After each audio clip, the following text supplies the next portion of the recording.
Imagine being shipwrecked on an island, bitten by a venomous snake, and then having the locals declare you're a god, all while being a prisoner on your way to meet the emperor.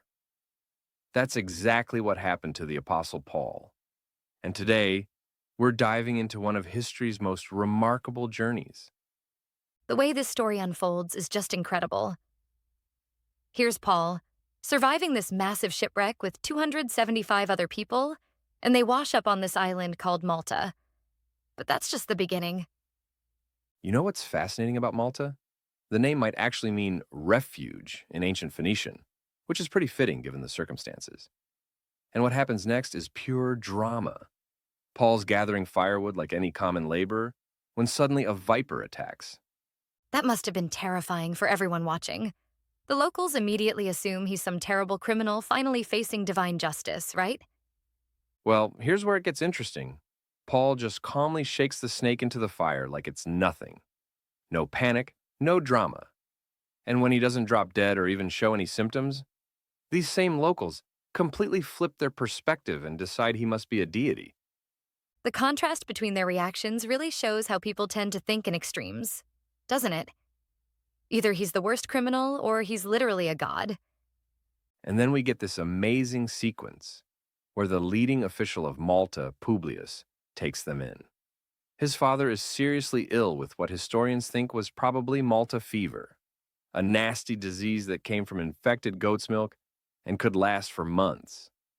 Oh, that's such an interesting historical detail. And this is where we see Paul's ministry take an unexpected turn, combining both spiritual and physical healing. Exactly. And what's really fascinating is how Luke, who was a physician himself, describes these healings using a specific Greek word that suggests more traditional medical treatment rather than purely miraculous healing. It's like they were running an ancient medical mission, So they spend 3 months on Malta and then finally make it to Rome. But what happens next completely defies expectations. right? Instead of being thrown in a dungeon, Paul ends up under house arrest in his own rented place. Yes, he's chained to a guard, but he has remarkable freedom to receive visitors and preach.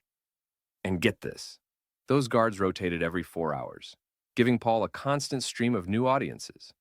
That's such brilliant adaptation, turning what could have been a major limitation into an opportunity. And didn't he write several important letters during this time? He absolutely did.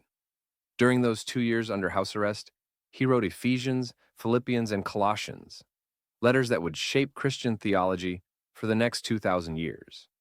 It's amazing how what seemed like a setback actually enabled him to have an incredible impact. The historical context here is fascinating too.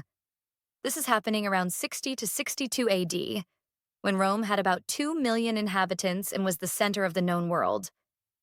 And speaking of historical context, many scholars believe the book of Acts itself was actually written as a legal brief to help with Paul's trial before Caesar Nero.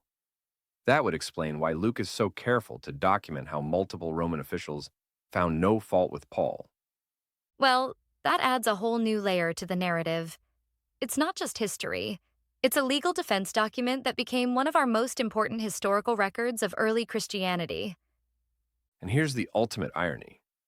This prisoner in chains, writing letters and talking to whoever would listen, ended up having more lasting influence than the emperor he was waiting to see. Nero's remembered mainly for his cruelty, while Paul's letters are still studied and debated today. That really puts things in perspective, doesn't it? Sometimes the most significant impact comes from the most unexpected circumstances. And that's really the heart of this whole story. How obstacles and setbacks kept getting transformed into opportunities. Whether it was shipwreck, snake bite, or imprisonment, what looked like a dead end became a new beginning.